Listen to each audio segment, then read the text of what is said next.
ਸਾਡੇ ਨਾਲ ਨੇ ਉਹਨਾਂ ਦੇ ਬੈਚਮੇਟਸ ਜੋ ਸਕੂਲ 'ਚ ਨਾਲ ਪੜ੍ਹੇ ਨੇ ਔਰ ਉਹਨਾਂ 'ਚੋਂ ਇੱਕ ਜਿਹੜੇ ਕਾਲਜ 'ਚ ਵੀ ਨਾਲ ਪੜ੍ਹੇ ਨੇ। मैंने मनप्रीत के साथ 8th क्लास से पढ़ाई करी। 8th, 10th, 12th, college, coaching class similar. उनकी 3 जनरेशन्स जो हैं आर्मी में रही हैं। उनके दादाजी भी आर्मी में थे, फादर नायक थे और अब मनप्रीत भी। तो वो और मैं हमेशा कंपटीशन में रहा करते थे, कभी उसके एक नंबर ज्यादा आ गए, कभी मेरे एक नंबर। तो वो हमारे नोकझोंक होती थी, तेरे कैसे ज्यादा आ गए। तो उसका एम बहुत क्लियर था कि उसे यही करना है और उसने अपने लक्ष्य की और उसने उसी हिसाब में उस प्रिपरेशन करी और सीडीएस का एग्जाम निकाल के उसने ज्वाइन करा। ਸ਼ਹੀਦ ਕਰਨਲ ਮਨਪ੍ਰੀਤ ਸਿੰਘ ਪੰਜ ਤੱਤਾਂ 'ਚ ਵਿਲੀਨ ਹੋ ਗਏ ਨੇ ਤੇ ਸਾਡੇ ਨਾਲ ਨੇ ਉਹਨਾਂ ਦੇ ਬੈਚਮੇਟਸ ਜੋ ਸਕੂਲ 'ਚ ਨਾਲ ਪੜ੍ਹੇ ਨੇ ਔਰ ਉਹਨਾਂ 'ਚੋਂ ਇੱਕ ਜਿਹੜੇ ਕਾਲਜ 'ਚ ਵੀ ਨਾਲ ਪੜ੍ਹੇ ਨੇ। ਉਹਨਾਂ ਦੀ ਕੀ ਯਾਦਾਂ ਸੀ ਉਹ ਗੱਲ ਕਰਾਂਗੇ। ਹੈਦਰਾਬਾਦ, ਚੇਨਈ, ਦਿੱਲੀ ਤੋਂ ਜਿਹੜਾ ਹੈ ਅੱਜ ਇੱਥੇ ਆਏ ਨੇ, ਪਰਿਵਾਰ ਨਾਲ ਦੁੱਖ ਵੰਡਾਉਣ ਆਏ ਨੇ। ਮੈਮ ਆਪਣਾ ਨਾਮ? मेरा नाम पारुल है, मैं दिल्ली से आई हूँ। मैंने मनप्रीत के साथ 8th क्लास से पढ़ाई करी। 8th, 10th, 12th, college, coaching class similar और थ्रू आउट लाइफ जब से उनसे मिली तो रेगुलर टच में थी। मैम मतलब पहले केवी में आप साथ पढ़े और उसके बाद में एसडी कॉलेज में? SD school Chandigarh. हाँ जी। उसके बाद में एसडी कॉलेज? एसडी कॉलेज में हमारी कोचिंग इकट्ठी होती थी। मेरा कॉलेज अलग था बट हमारी evening coaching maths and accounts की सिमिलर थी। स्टार्टिंग से ही जिस तरह उनके पिता आर्मी में रहे, उन्होंने भी स्टार्टिंग में ही सोच लिया था कि आर्मी में ही जाना है? उनको शुरू से यही जुनून था। उनकी 3 जनरेशन्स जो हैं आर्मी में रही हैं। उनके दादाजी भी आर्मी में थे, फादर नायक थे और अब मनप्रीत भी। सर आपका नाम? मेरा नाम समरिंदर है। चेन्नई से आए? मैं चेन्नई से आया हूँ जी। कोई ऐसी याद मनप्रीत की जो खट्टी मीठी कई यादें होती हैं, कहीं ऐसी याद हो जो आपको हमेशा याद आती है? मनप्रीत ऐसी तो बहुत सारी यादें हैं, जैसे सबने बताया कि स्कूल टॉपर। तो वो और मैं हमेशा कंपटीशन में रहा करते थे, कभी उसके एक नंबर ज्यादा आ गए, कभी मेरे एक नंबर। तो वो हमारे नोकझोंक होती थी, तेरे कैसे ज्यादा आ गए। मैं कहा तेरे कैसे आ गए। तो हमेशा बड़े एक अच्छा हेल्दी कंपटीशन था हम लोग का 12th में, 10th में हम दोनों का एक हेल्दी कंपटीशन था। और तब से लेकर आज तक और उसका ऐसा नेचर है कि सबसे वो टच में रहा है, चाहे हम लोग 10th वाले हो, 12th वाले हो, टीचर्स हो, सबसे आज तक वो टच में रहा है। इनफैक्ट वो और मैंने अपने साथ में चेन्नई में आर्मी सोसाइटी में फ्लैट ले रखा है। तो दोनों भाई का प्लान था जब रिटायर वो हो जाएगा वो चेन्नई आएगा, दोनों भाई साथ में चेन्नई में बैठेंगे, चाय की चुस्के वहां लगाएंगे। बट ऊपर वाले कुछ और ही मंजूर था। आपके जो ग्रुप था उनमें से और भी आपके फ्रेंड्स हैं जो अभी भी आर्मी में हैं? नहीं, हमारे पूरे बैच में खाली मनप्रीत अकेला ये जो आर्मी में गया। जैसे मैम ने बताया कि उसका बचपन से वो क्लियर है, खासकर 10th में जब मैं उसे 10th में ज्वाइन किया तो ही वॉज वेरी क्लियर कि मुझे फौज में ही जाना है। तो उसका एम बहुत क्लियर था कि उसे यही करना है और उसने अपने लक्ष्य की और उसने उसी हिसाब में उस प्रिपरेशन करी और सीडीएस का एग्जाम निकाल के उसने ज्वाइन करा। अच्छा, कभी ऐसा हुआ हो जिस तरह कर्नल मनप्रीत शहीद हुए हैं, कई बार हम खबरें आती हैं मीडिया से, तो कभी ऐसा हुआ कभी वो खबरें सुनते हो मनप्रीत उस समय में जब आर्मी में नहीं थे कि कोई शहीद हुआ है, तो उनका क्या रिएक्शन रहता था? कभी कोई ऐसी याद हो? वो रिएक्शन जैसे क्योंकि हम लोग एफोर्स कॉलोनी से हम लोग सब रहे हैं, क्योंकि हमारी जो स्कूल केंद्र विद्यालय एफोर्स में रहा है, तो ऑब्वियसली पहला चीज गुस्सा ही आता है। जब ये ऐसी खबरें आती है तो पहला चीज जो आता है आपको गुस्सा आता है। और मेरे ख्याल से ये जो खबरें आने से ही वो कहीं ना कहीं मोटिवेट हुआ है कि नहीं कुछ करना चाहिए देश के लिए, और ये उसका एक वजह रह सकता है आर्मी ज्वाइन करने का। मैम आपका नाम? जी मेरा नाम स्वप्ना। आप कहाँ से हैं? जी मैं हैदराबाद से आई। आप भी स्कूल में साथ थे या कॉलेज? जी हम लोग स्कूल में साथ थे, केवी में। कौन सी क्लास है? 7th से 10th तक। अच्छा, आज वैसे दुख का ना घड़ी है बहुत ज्यादा, और खासकर परिवार के लिए जो दुख कभी दूर हो ही नहीं सकता। आज हम बच्चे को देख रहे थे, वो किसी अपने रिलेटिव को कह रहा था, जिसे उन्होंने नीचे उतारा, साथ ही कह रहा था कि मुझे गोद में उठा लो, लेकिन उसे अब उसके पिता की गोद तो कभी नसीब नहीं होने वाली। या अब मनप्रीत की कमी उनके फैमिली के लिए क्या, हम दोस्तों के लिए भी वो कमी रहेगी। और आपका नाम सर? मेरा नाम कुणाल है। आप कहाँ से हैं? मैं पंचकुला से। आप पंचकुला से आए हैं, तो फैमिली से आप तो काफी मिलते रहते होंगे, बच्चों से? जी काफ़ी मेलजोल होता रहता, जब भी होते इन टच भी रहते थे। तो पिछले काफ़ी टाइम से हमारी बात नहीं हुई थी, बीच में व्हाट्सएप पर ही हमारी चैट चलती है। गेट टुगेदर कब हुआ था?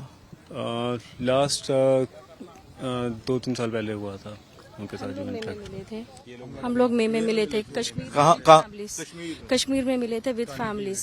अच्छा, उनके वाइफ वगैरह भी साथ सब गए थे? उनकी वाइफ नहीं आ पाई थी, बट हम लोग फैमिली के साथ में थे। हम सारे अपने 25th ईयर्स हो गए थे हमें। 1998 में वी डिड द 10th, तो इस साल 25th ईयर्स थे, तो रीयूनियन सेलिब्रेट बता रहे हैं आप अभी 23। आज से ठीक 4 महीने पहले की बात है, मई 15 को तक वो एक हफ्ता थे हम लोग कर्नल के साथ, हम लोग उनकी यूनिट में गए थे, अनंतनाग गए थे।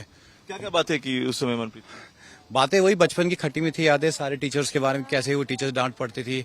और मैं तो मनप्रीत को हमेशा बोलता, तेरे में जो टैलेंट है, तू एक दिन chief of the army staff बनेगा। तो पूरा भरोसा है मुझे तुझ पे, तू एक दिन chief of the army staff बनेगा। और जब तेरा फंक्शन होगा तो हम लोग आएंगे, दिल्ली आएंगे। उन्होंने उस दिन अपने बचपन की क्या याद साझी की आपके साथ, और कभी ऐसी बात हुई कि उन्होंने अपने बच्चे के लिए बोला हो कि इसको भी आर्मी में लेके जाना है मैंने?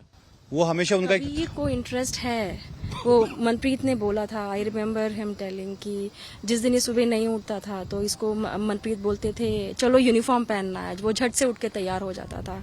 सो that's there in their blood. जैसे इन्होंने कहा कि इनका फैमिली ट्रेडिशन है कि उनके दादा भी थे फौज में, उनके पापा। आई एम श्योर पंजाब में तो ये कल्चर में आता है कि खून में होता है जी, एक ना एक बंदा फैमिली का फौज में जाएगा, चाहे कल को कबीर जाए या बाणी जाए। आज भी कबीर ड्रेस में ही था एक ना क्योंकि उसको शौक है उस ड्रेस का।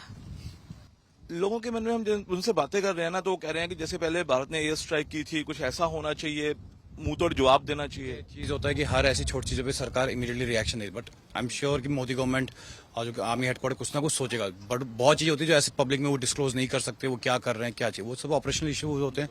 तो वो हमें, वो सरकार करेगी और आर्मी हेडक्वार्टर उस पर एक्शन करेगा। सोशल सर्विस वगैरह का भी शौक था, किस तरह के शौक थे मनप्रीत? मनप्रीत का सबसे बड़ा कि वो अपने दोस्तों जैसे अपने गांव में सबके साथ वो टच में रह के, कोई किसी भी मुसीबत में, इनफैक्ट जब मैं उनकी यूनिट गया था, एक जवान से भी जान पहचान के, उन्होंने एक जवान को हमारे कुछ भी हमें दिक्कत हो उसके लगा, तो उन्होंने कहा यार सीओ साहब एक हमारे पहले कर्नल ऐसे आए जो किसी भी गुस्सा नहीं करते थे, ना ही कभी किसी चिल्लाते थे, सबसे प्यार से अपने परिवार की, किसी को भी कोई जवान को कोई भी समस्या हो वो बेझिझक सीओ साहब के पास जाता था और सीओ साहब उसका ख्याल रखते थे। उनके परिवार से आप लोग मिलते रहेंगे बाद में भी? बिल्कुल, हम जो है हम बिल्कुल टच अभी में रहेंगे। आज भी हम जब उनकी वाइफ से मिले तो उन्होंने हमें सबको पहचान लिया कि तुम पारुल हो, तुम समरेंद्र, स्वप्ना, अब मैं तुम्हारी फ्रेंड हूँ। मनप्रीत की कमी मैं तुम्हें महसूस नहीं होने दूंगी, ये बात उनकी वाइफ ने मुझे हम लोग बोली। अभी बात कर रहे थे उनकी पहली बरसी पे, फिर से हम लोग सब साथ आएंगे और एक अच्छी जो है वो यादें हम उनकी सजो के रखेंगे। आखिरी सवाल, जैसे फ्रेंड्स नाम निकनेम्स रख लेते हैं, तो आप लोगों ने भी कोई निकनेम रखा हुआ था? मनप्रीत को क्या कैसे बुलाते थे? हमारा, हम अच्छे बच्चे थे, हम बदमाशी नहीं करते थे। निकनेम जाए जैसे कुछ नहीं था, पर मनप्रीत ने जो अपना रिलेशन निभाया है, हर रिलेशन हर किसी के साथ में रिश्ते निभाना को पता, रिश्ते निभाने मनप्रीत रिश्ते निभाने उसको आते थे और रिश्ते दूर तक निभाता था। बात करते रहते थे, अब आर्मी में रह के भी फोन व्हाट्सएप पे बात? बिल्कुल, जब भी फ्री होता बात उससे करता। बात हुई थी, पिछले फ्राइडे की बात है। और मैं क्या कह रहे थे उसमें? हम ऐसे जनरली हम लोग कि मैं वो हम हफ्ते में 2 हफ्ते में एक बार बात करते रहते हैं। तो ऐसी अब पोस्टिंग कब आ रही, क्योंकि उसके 4 महीने पोस्टिंग आने वाली थी। उसने कहा नवंबर तक पता चल जाएगी मेरी पोस्टिंग कब आएगी, और अगर चंडीगढ़ आ गई तो बहुत अच्छी, बीवी बच्चों के साथ रह लूंगा, नहीं तो जहाँ आएगी एटलीस्ट यहाँ से। मैं कहा यार ठीक है, हो गया बहुत टाइम, हो गया तो 5 साल से है, आजा अब यहाँ साथ बैठते हैं फिर से। तो बट क्या बात है कि ये उसके साथ मेरी आखिरी बात होगी। We never thought this would be the को best. बात हुई थी इसी ट्यूसडे को हमारी। अब 25th हम 12th क्लास की रीयूनियन प्लान कर रहे थे, क्योंकि मनप्रीत की अब 4 महीने पोस्टिंग यहाँ थी, उसके बाद कोई पीसफुल स्टेशन उनको मिलना था। तो उन्होंने ये बोला कि अब अक्टूबर में आ जाओ। अक्टूबर 23 की हमारी ये टिकट्स बुक थी मनप्रीत के पास, वहाँ श्रीनगर में भी बता रहे थे, वो भी जान रहे थे। हाँ जी, अक्टूबर में जाने का प्लान था, बट भगवान का कुछ और ही प्लान था कि अमर रहे मनप्रीत। ਇਹ ਸਨ ਸਾਡੇ ਨਾਲ ਮਨਪ੍ਰੀਤ ਦੇ ਬੈਚਮੇਟ, ਸਕੂਲ ਦੇ, ਕਾਲਜ ਦੇ, ਕੋਚਿੰਗ ਦੇ ਬੈਚਮੇਟਸ, ਚੇਨਈ ਤੋਂ, ਹੈਦਰਾਬਾਦ, ਦਿੱਲੀ, ਦੂਰ ਦੂਰ ਤੋਂ ਇੱਥੇ ਆਏ ਨੇ ਸਿਰਫ ਆਪਣੇ ਮਨਪ੍ਰੀਤ ਲਈ। ਲੇਕਿਨ ਮਨਪ੍ਰੀਤ ਨੇ ਹੁਣ ਸਦਾ ਲਈ ਦੇਸ਼ ਦੀ ਸੁਰੱਖਿਆ ਦੇ ਨਾਮ ਦੇਸ਼ ਨਾਲ ਪ੍ਰੀਤ ਨਿਭਾ ਦਿੱਤੀ ਹੈ, ਤੇ ਇਹਨਾਂ ਦਾ ਦੋਸਤ ਤਾਂ ਹੁਣ ਮੁੜ ਕੇ ਨਹੀਂ ਆਏਗਾ, ਲੇਕਿਨ ਇਹ ਕਹਿ ਰਹੇ ਨੇ ਕਿ ਉਹਦੀ ਫੈਮਿਲੀ ਨਾਲ ਜ਼ਰੂਰ ਮਿਲਦੇ ਰਹਿਣਗੇ, ਤੇ ਜਦੋਂ ਬਰਸੀ ਹੋਵੇਗੀ ਉਸ ਵੇਲੇ ਵੀ ਜ਼ਰੂਰ ਆਣਗੇ ਤੇ ਫੈਮਿਲੀ ਦਾ ਸਾਥ ਜ਼ਰੂਰ ਨਿਭਾਣਗੇ। ਤੇ ਅਸੀਂ ਵੀ ਸ਼ਹੀਦਾਂ ਦੀ ਫੈਮਿਲੀ ਦਾ ਸਾਥ ਜ਼ਰੂਰ ਨਿਭਾਈਏ, ਉਹਨਾਂ ਨੂੰ ਕਦੇ ਇਕੱਲੇ ਮਹਿਸੂਸ ਨਾ ਹੋਣ ਦਈਏ। ਹਾਲਾਂਕਿ ਉਹ ਘਾਟ ਤਾਂ ਕਦੀ ਉਹਨਾਂ ਦੀ ਜੋ ਉਹਨਾਂ ਨੂੰ ਪੈ ਗਈ ਹੈ ਉਹ ਕਦੇ ਪੂਰੀ ਨਹੀਂ ਹੋ ਸਕਦੀ। ਵੀਡੀਓ ਜਰਨਲਿਸਟ ਰੋਹਿਤ ਦੇ ਨਾਲ ਅੰਕੁਸ਼ ਕੋਹਲੀ, ਡੇਲੀ ਪੋਸਟ ਪੰਜਾਬ, ਹਰਿਆਣਾ, ਹਿਮਾਚਲ, ਮੋਹਾਲੀ।